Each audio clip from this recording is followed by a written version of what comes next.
Panther Nation podcast. Yeah. Let's go. Yeah. Oh, cut it. Cut right. And I would like to introduce one of the hottest podcasts in Carolina history. Let's go. Yeah. Talk less chat. We got time to chop it up. Talking analytics and fantasy draft. You know what's up. Panther Nation representing. Cause this is where we talk that. Talk that's so incredible. Make them rewind that talk back. Pause. Talking Panthers football, we discussing it all. On and off the field, you know exactly who to call. You know we the #1 podcast. Competition is non-existent, you need to stop that. Pause. It's an honor to be a Panther fan. Pause. At Bank of America, that is where we ball. Coming to the jungle, then you gonna feel the pause. Winning the trophy for the city, it is the call. Black, white, and blue, we going Carolina strong. And this is the conversation where everyone belongs. Discussing all the numbers and topics, you know we got it. We the hottest podcast, and we poppin'. Let's go.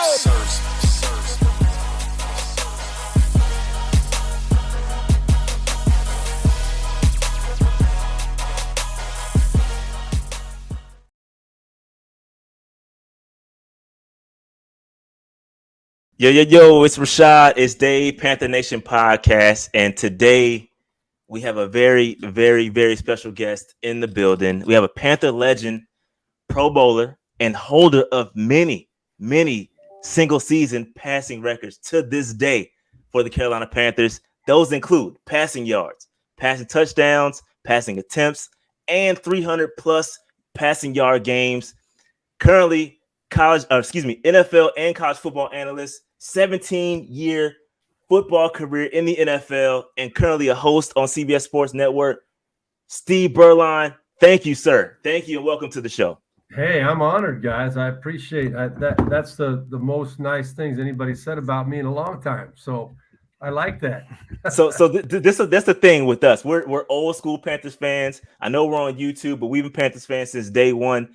And there's a new generation here. A lot of them came along when Cam Newton came, and they don't really understand. That's why we have this Legend series.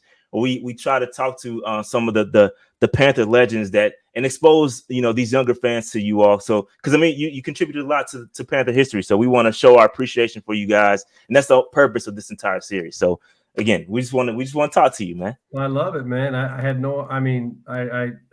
obviously you and I have been in contact before. Right. But I never had a chance to really get caught up and really watch what you guys do. I love all the Panther energy that's coming out of this whole thing right now. It's good. Yeah, we love it. We love it, man. All right. Yeah, man. Go ahead, Dave.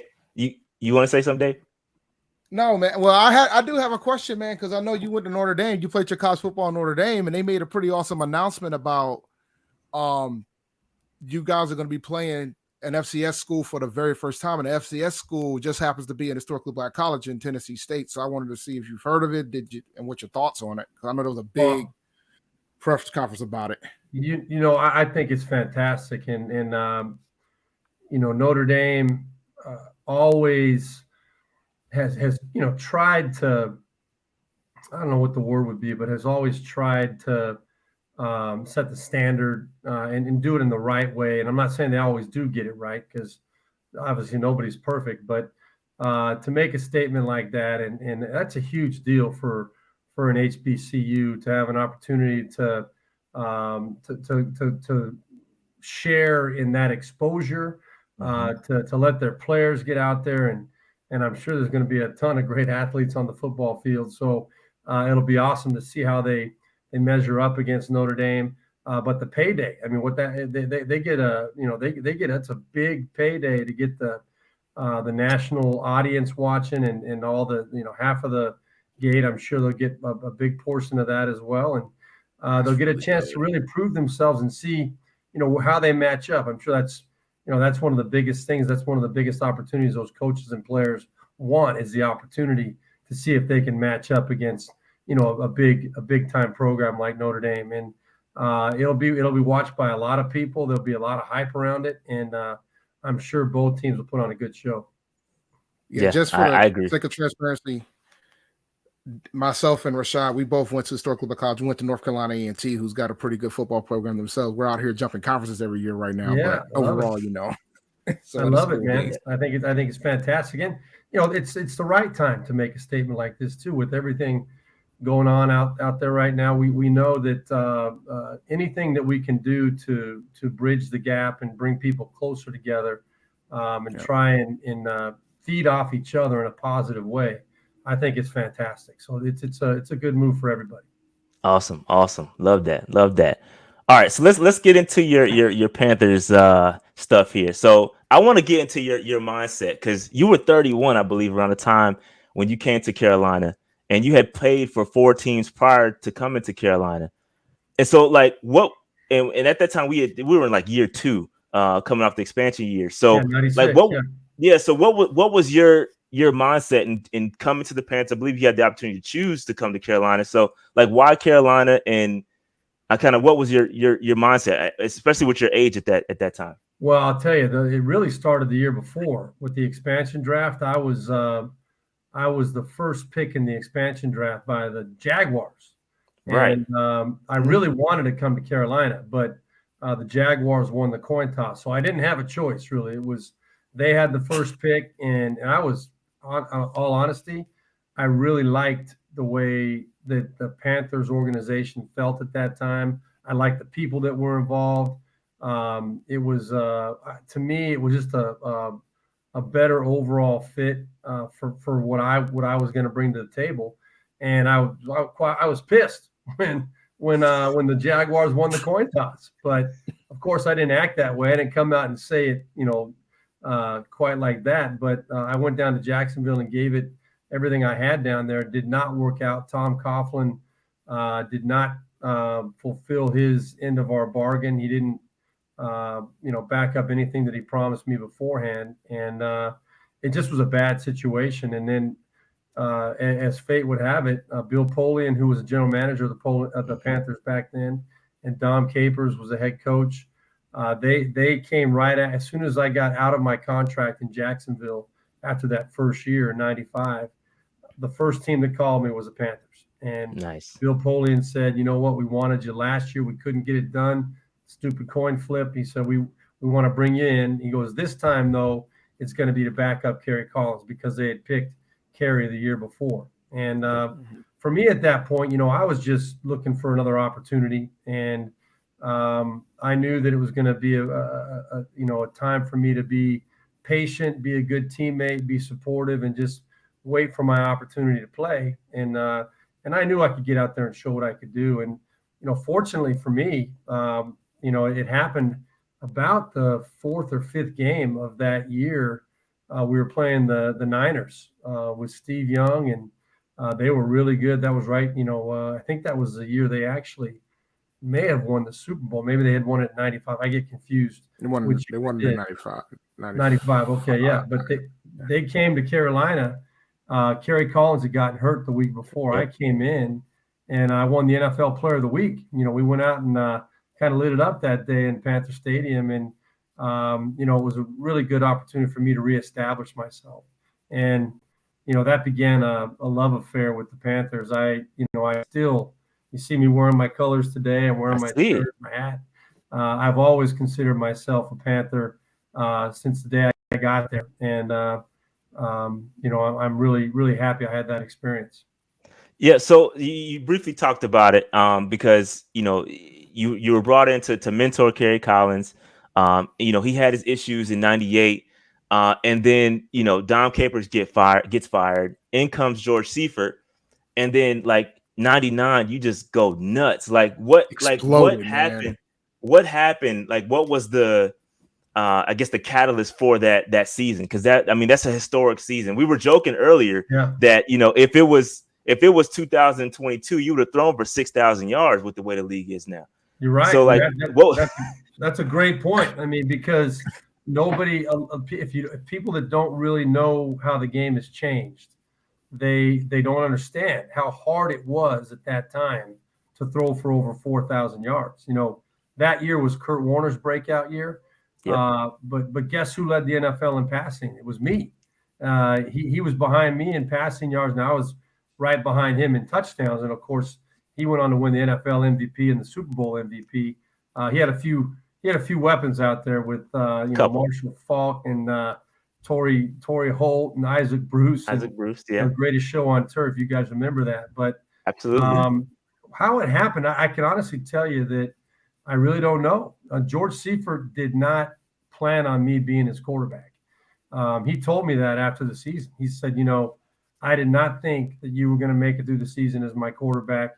He had brought a guy who you may not even remember, Jeff Lewis. Jeff Lewis. Yep. I remember Jeff Lewis played for Denver. Yeah, but he loved Jeff Lewis and thought Jeff Lewis was going to be a good quarterback. But I was leading the NFL in passing all year. And the game that really was the key that year was that Green Bay Packers game in Lambeau Field, where it was a duel between Brett Favre and I. It was a shootout. And, Wesley Walls had a big game. Patrick Jefferson, Musin. Yep. Muhammad had big games, and we ended up scoring on the last play of the game with the quarterback draw that I always like to say I took it to the house from the 5-yard line. That was about all I had, man. But talk about before that though, where you crossed the line of scrimmage and you threw the football, right? Then they called it back. It was 2 plays before that.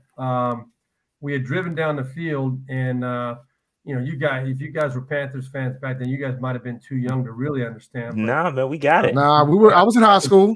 Well, then I was not a runner. I was a pocket guy.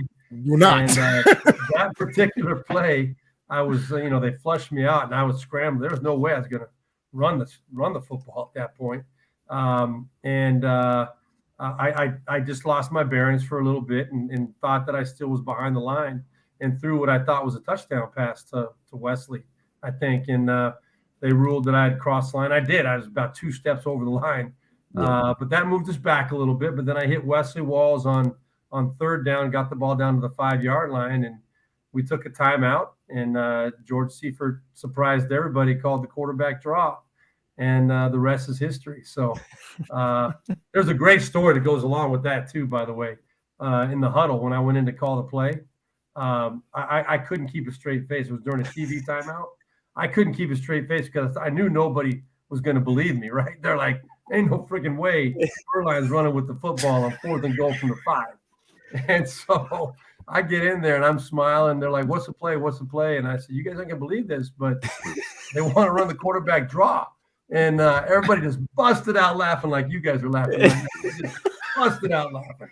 And I said, well, you guys can laugh all you want, but that's the play we're running. And then all of a sudden the referee blows the whistle and says, we're going, the clock's running. And they're like, give us the play. Come on, give us the real play. And I said, we're running a quarterback draw. And I said, get up there and block it. I'll find a way to get that sucker in the end zone. Just do your job. And you would not believe what they were saying as we broke that huddle. I can't repeat it. Even on this podcast, I can't repeat it.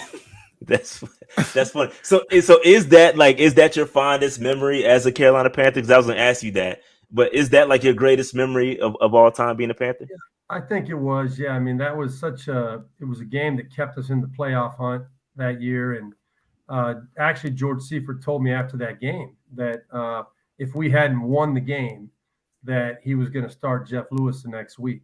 And wow. So I had no idea the significance of it. Of course, I had been around the NFL a long time. At that point, I was in my 13th year, I think. And, I knew that I had to play well to keep the position and that we had to stay in the hunt. And but I had no idea he was going to make the move after that because I was having a pretty good year. And, I thought that I had earned the spot. But fortunately, it worked out great. And I got to finish out the year and go to the Pro Bowl and, experience all that good stuff.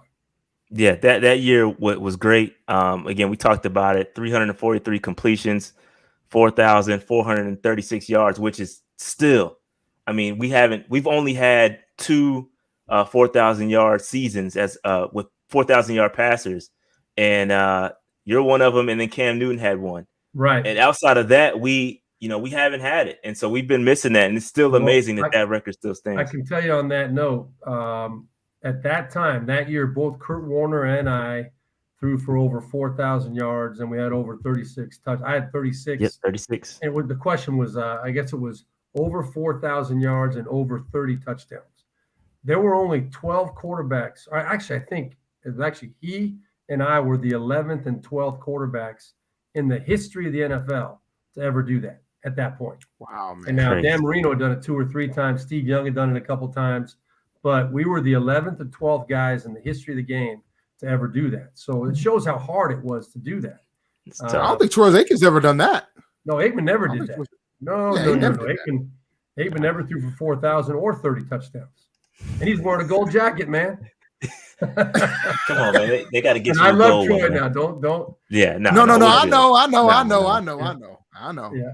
But I mean, Well, Monty just- Jones talked about the fact, Troy's never really been a slinger like that, and he's a Hall of Famer because he's got the 3 championships. I mean, that's right. thing. He got the championships, and I'll tell you, he played so consistently, and in the big games, he always showed up and played well too. All those Super Bowl wins, he always played really well. So, and I'm a big Troy Aikman fan. So never say anything against. He didn't need to throw it that much, We did. We didn't have. We only ran the ball, I think, 12 or 13 times a game that year in '99. Aikman had Emmitt Smith and that big old offensive line up there. And, Yeah. That running game is what kind of set up everything for them. Yep. And he had you as a backup for one season. He had me as a backup. Well, I was there for 2. I was there for 2 seasons, but you and, got a championship that year. I got the ring that year. That's right. I'm not wearing it right now, but I did get the ring. Yes, sir. But we're here to talk about the Panthers. Come on. That's right. That's right. That's right. So going back to your Panther, what made you decide to retire as a Panther? I know you said you kind of touched on it a little bit earlier, but I want you to expand upon that because you played for a team after the Panthers. But what made you come back and take the 1-day contract and retire as a Carolina Panther? For me, it was a no-brainer. My best year, even counting the year that we won the Super Bowl when I was in Dallas, I was a backup though, and I even though I was a part of everything and we had so much to be proud of, and winning a championship is an unbelievable experience. But the way that the whole thing kind of took place in Carolina, after so many people had counted me out, and to get my opportunity the way that I did, and to have that chance, and then the organization, stepped up and supported me initially, and the community rallied around me, and it just became such an incredible environment to be a part of it and to raise my family there. And I was extremely hurt and extremely disappointed when George Seifert made the decision to let me go. When I was, really under the impression that I was, I thought I was the safest guy on the team based on what had happened the previous couple of years. Right. And when George Seifert cut me after the 2000 season for salary cap reasons, I really thought I was done. I didn't want to play anymore. It just took everything out of me. I really felt like I was done, and didn't want to do. I couldn't believe that they had, just he had kicked me aside like that. And I'm still, when I get upset now just talking about it. Yeah, I can hear it. I can hear back on what I felt at that time. Yeah, and to leave Carolina, and I had given so much to that organization. I had, after the 99 and 2000 seasons, I had 5 surgeries after the 99 season, and I had 4 surgeries after the 2000 season, and I never missed a snap in any one of those seasons. The whole time I was there, I never missed a snap. I had 9 surgeries. What's that? And I think you got sacked over 60 times in the 2000s. Oh, yeah, I got you got beat up pretty bad that year. Yeah. No, in my O-line's defense, we threw the ball a lot, and so a lot of pressure on them. But true. Make a long story short, I'm sorry to ramble. Make a long story short. Good. When I went to Denver for my last 3 years, and I fought a couple of injuries there, and I was getting up into my 16th, 17th seasons. And I just had a lot of time to reflect on how great it was, with the Panthers. And George got what he had coming to him. He went 1-15 after they cut me. Let me tell you something, bro. He got fired. Fired. That's what. Hey, what's funny? Hold on, Dave. Real quick, Dave. You know what's funny? I appreciate the transparency, because sometimes people come up here and they don't really say how they really feel about it. I like the transparency. I appreciate that. I appreciate the transparency here. You know what? He let me go, and they were going to go with Jeff Lewis. Jeff Lewis only made it to the third preseason game. Didn't even make it. And then I remember that. Then it became the dude out of Florida State. Winky, Winky. And they went 1-15, and Seifert got fired. And he said at his farewell press conference, he said, "My biggest regret is I shouldn't let go of Steve Beuerlein." I said, "You're damn right you shouldn't have let me go. That cost you. You go get your butt out of there." That season ruined his chances to get to the Hall. I think that season single-handedly ruined his chances to go to the Hall of Fame. You know, that's a good point. I never even thought about it. It ruined it. He was on pace to be a Hall of Famer. Even if he would have came back and he would have kept you and y'all would have went 9-7 or something to that effect. Right. I think he still would have had a shot to get it. But when you win the first game with Steve Smith getting a touchdown on his first time touching the ball, and then proceed to go 1-15 straight losses. You know what he did also, he because he was in control of all football decisions. And what he did, sounds familiar. He got rid of me. There's somebody else I know. Yeah, he got rid of me, and then he went out and got a bunch of really good offensive linemen, and with my money. So I was like, "Hey, you know what? This sounds vaguely familiar. This whole situation, it sounds really familiar. We'll talk about that in just a second. But man, that sounds very familiar to what's going on right now. What's happening now? With the Carolina Panthers. Yeah. So before we jump into that, I did want to ask you a question because you did have the opportunity to play with the great Sam Mills, and I just want to ask you, do you have any memory? What's your fondest memory of playing with Sam? Because we hold Sam in high regard here in Panther Nation. Obviously, keep pounding. We love Sam, and it's rare that we get insider stories about Sam. So is there any memories you can share with Panther Nation about Sam Mills? You know what I can tell you about Sam. I knew him as an opponent for the most of my career. Playing against him in different situations, and to get in the locker room with a guy like that, I'd heard so many stories about what an incredible leader he was, what an incredible person he was, and I had seen him on the field, so I knew how impressive everything he was able to do at his size, and to be out there on the field every down like he was, to hold up for that long of a career. I had a lot of respect for him, but then when I got to know him and I got to see what an incredible person he was, and the way that he treated people, the way he went about doing his job, taking care of business, it was always about the team first. He was just an incredibly inspiring man without saying much at all. He was a very soft-spoken guy, but when he spoke, everybody shut up. Everybody shut up and listened because we all knew that something important was coming or something meaningful was coming. And he gave it all, all the way to the bitter end, his battle. That dude was a fighter. And, I love him to death. And we all felt the same way about Sam Mills. And it's absolutely awesome that you guys keep it alive with your Keep Pounding theme. And I know that was in a lot of our communication, you were putting that in there. Yeah. And I'm really happy that the new leadership is keeping that whole theme going as well. Yeah, they tried to play with it a little bit. They tried to tweak it, and there's a Keep Pounding chant that happens now. And they try. We had to get it back in there. I think the Panther Nation made some noise about it. You pushed that heavy, man. Yeah, that story should always be told. It should be for sure. It should be a part of the lore going on forever. So it is, and we in Panther Nation won't let that happen. We won't let it disappear at all. So we love Sam. He's a stud, man.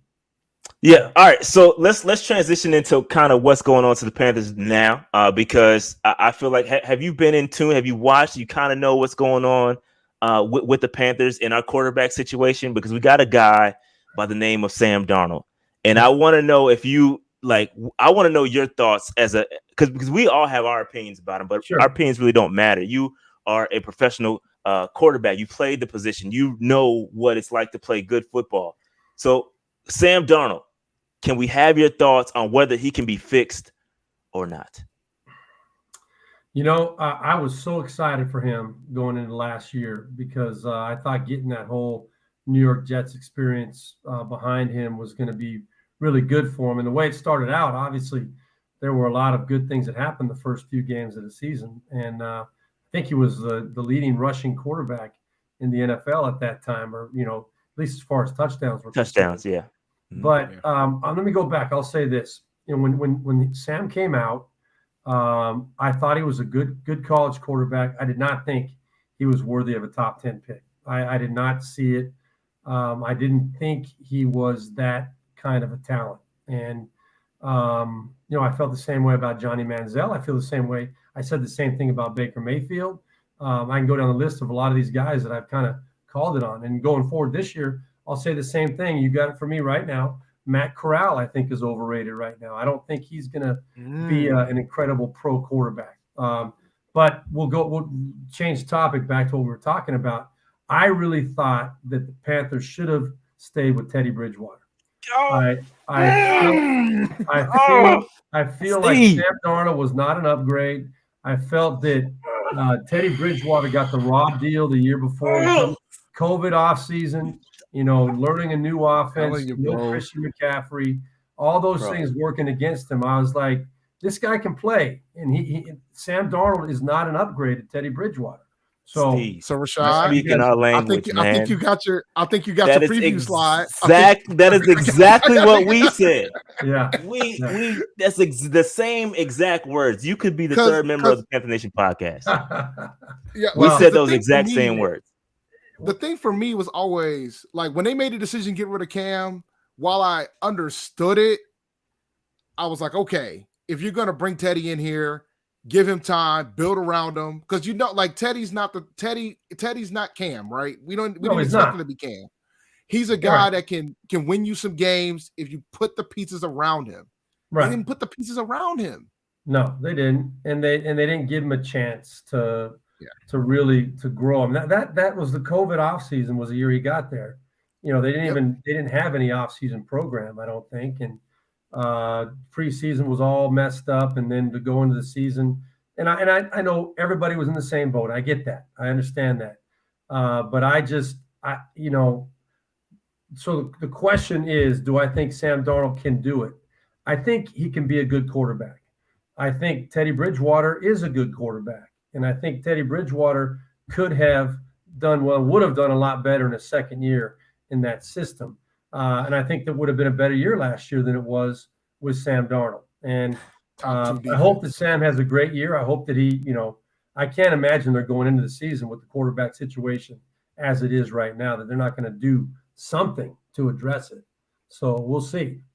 So let's kind of dive into that, because you kind of you jumped ahead a little bit earlier. You talked about Matt Corral not being a top 10 guy. So is there a quarterback that we picked, just for frame of reference, we picked number 6, right, and we don't have any second or third round picks. So we're not picking again to the 4th round.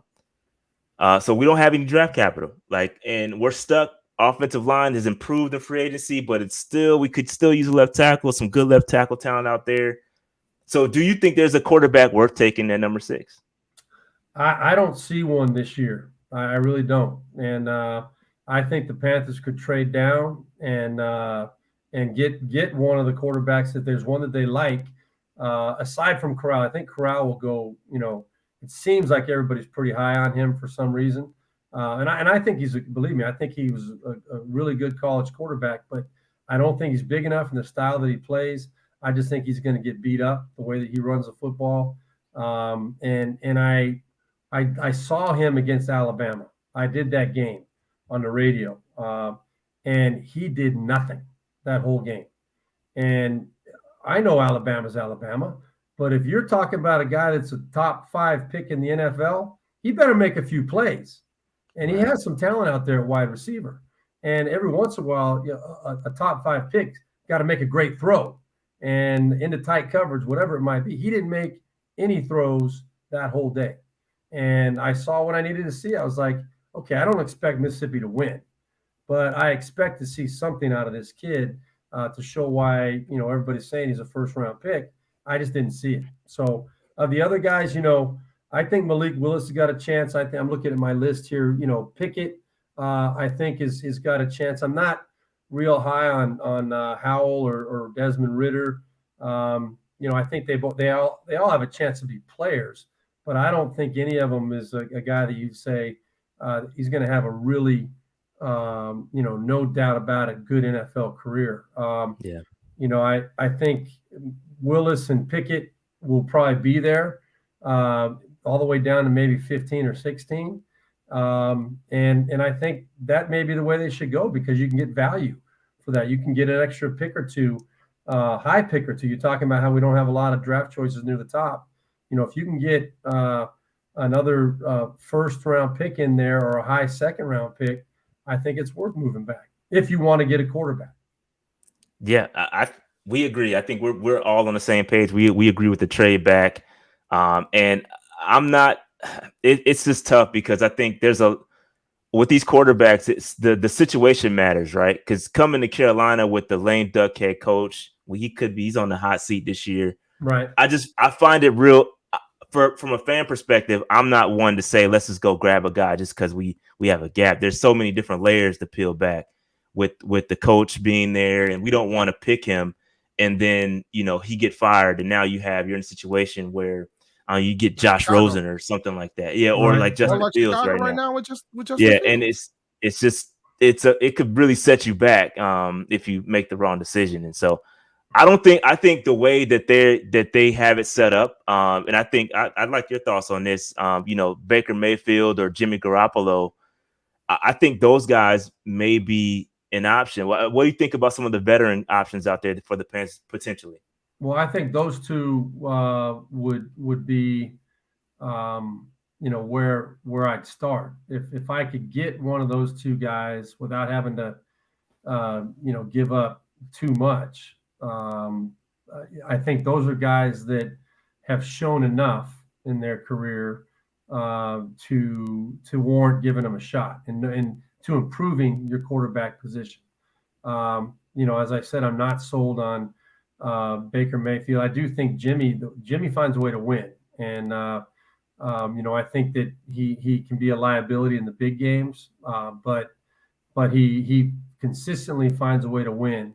And if there's a way to get him into the Panthers fold, I think that'd be a really nice move, and it would allow you to develop a young quarterback under him for the next couple of years, and build the whole team around him and get to the point where they could. He's shown he can take a team to the playoffs. The Niners, he did it. How far he can take them, I don't know. Baker, there's a lot more questions. Where's his confidence at right now? Mm-hmm. I played a full season, one of those years I told you about, with the same exact injury that he had on his left shoulder. And no one even knew about it because we just gutted it out, played through it, and, never used it as an excuse. If you're out there on the field, you got to play, man. You got to produce. You got to find a way to get it done. That's the bottom line. 1000% agree. Dave, we're going a little bit over our time. I know we said 20 minutes. Dave, do you got any final questions? I'm having a good time, man. Yeah, man. Well, let me see here. So, what do you think about the offensive lineman in this draft? Because I think there's been a lot of speculation about us taking one at 6 if we end up not being able to trade out of a pick. Yeah, I can tell you that I haven't really studied the O-line as much as I should have.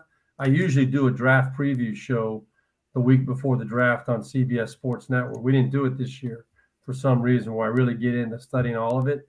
This year I kind of took a little bit of a siesta as far as really trying to get a feel for all the other positions that are out there. I do know there's a lot of good left tackles and guys that could play either side, as Rashad said. And Darnold, we can talk about why he didn't succeed last year.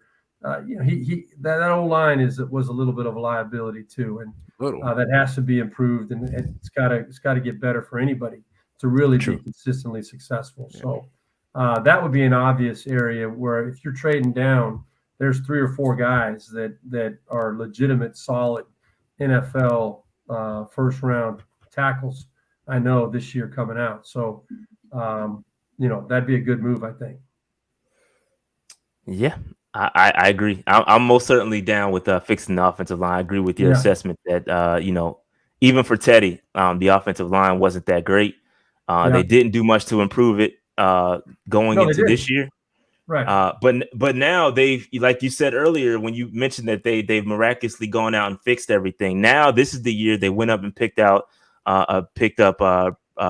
Bradley Bozeman from the Ravens. They went and got Austin Corbett from the Rams, and so now they paid some attention to it, and so I think it's going to get better. And I think that last piece is either picking up a left tackle or a solid guard. So we'll see what happens with the draft. I'm interested. Yeah, I'd like to see it. I'm sure Christian McCaffrey would appreciate it too. And I'll tell you, I do like the pickup of Deontay Foreman. Oh, I love it too. I think that's going to be a nice 1-2 punch. We got to add this man to the show. We got to get him to hop on, man. If he doesn't run into LA traffic, like if he could dodge LA traffic like you, man, we could get him on the show next week or something. You know what I'm saying? Right. Well, I'll make myself available for you, but I really do think that having a guy like that that you can give it to 15 times a game as well, and limit Christian to where he's just touching it 15 to 18 times a game at the most. Because you might actually have him get through a season, and we'll see what happens there. So speaking my language, man, I feel like I feel vindicated in a lot of things I've said over the past few years because you've seconded a lot of things I've said. So well, if you're thinking that way, then you guys are every bit as sharp as I think you are. So I appreciate that. I got to give a shout out. I got to give a shout out to my man Muhsin Muhammad. And Wesley Walls, who's living there in Charlotte. He might find this deal as well. There's Muhsin right there. I love it. We had a lot of good time. We both kind of broke out together in his second year, and Wesley Walls as well, and the third guy in that receiver trio. I see Wesley. Third guy was Patrick Jeffers. I don't know if you remember that. Guy, man. He loves Patrick Jeffers, man. He was when Ray Caruth did what he did. Patrick Jeffers got the chance to come in and start after the fourth game. In 12 games, Patrick Jeffers had 12 touchdowns and over 1,000 yards receiving as a starter. So, I mean, that showed what kind of year he had. And then the next year in the preseason, we played the Pittsburgh Steelers on that old, that old freaking turf field that they had out there. And he blew his knee out, got caught on second base, one of the seams out there, and blew his knee out. He never got a chance to come back. So it was a sad story. But he was a heck of a player, and a lot of great memories. Yeah, if you could get us in contact with some of those guys, man, we love to speak to them. We love to speak to them. Well, yeah, just throwing that out there. I would be happy to introduce you guys to them. That'd be awesome. Can keep the dialogue going. I'll loop you in and how you can reach out to those guys. One final thing. One thing we do on the show is we tend to support different charities that our players may take part in. So if there's any organizations that you can shout out that maybe our fan base can support, and maybe one day, right now we're running a fundraiser for March of Dimes. So we donate all of our super chat money to March of Dimes. So if there's any kind of thing, any fundraiser or special charity that you would like to shout out, maybe we can all pitch together and contribute towards. Yeah, feel free. I'll do it right now. Coming up on April 30th is the JDRF Charlotte, the Juvenile Diabetes Research Foundation. The Charlotte big gala event is on the 30th. So I have a lot of friends. In fact, one of my very best friends from Charlotte, he has twin daughters that have lived now. They're probably 25 years old now, but they were diagnosed very early. And so that's always been near and dear to me in Charlotte. And I always try to support that event and that cause. That's awesome. Yeah. We will consider that for next time we run we always like to do something. We're blessed, so we like to kind of pass it down and give back. So no, I like the way you guys do it. It's very, very fun, very positive energy, and you guys are obviously into it. So keep up. We appreciate it. Yeah, we appreciate it. We'll do it again. That being said, man, Steve, this has been fun, man. Honestly, this is awesome. This is great. We love it. We thank you for taking out the time. I know you got caught in that. I think that the traffic. I don't know if he was really traffic because he was in Los Angeles. Come on back. I'll show you. Come on back. We'll make sure you see the real LA. Because he was in Los Angeles. You was in Alabama or something, man. Yeah. You was not. You were no. I have the pictures to prove it. I was there. No traffic. Dog, Photoshop works wonders, my brother. Photoshop works wonders. All right. I have no idea who was driving you around and what they knew, but that is not the LA Orange County that I know at all. So you're always welcome, though, for sure. Maybe next time. I'll get blessed with the real LA traffic. All right. That being said, Steve, we gonna let you go, man. Again, we appreciate it. Thank you for taking out the time. I know we caught you on the West Coast and time difference and all that. But we really appreciate it. Panther Nation is going to love this. They're going to love hearing from you. And we want to thank you for all your contributions towards our memories, because it means a lot. And thank you. Just thank you for coming on. Well, it's good to be remembered. I appreciate it. Thanks for including me, guys. Take care. Good luck to you. Thanks, Steve. Go Panthers.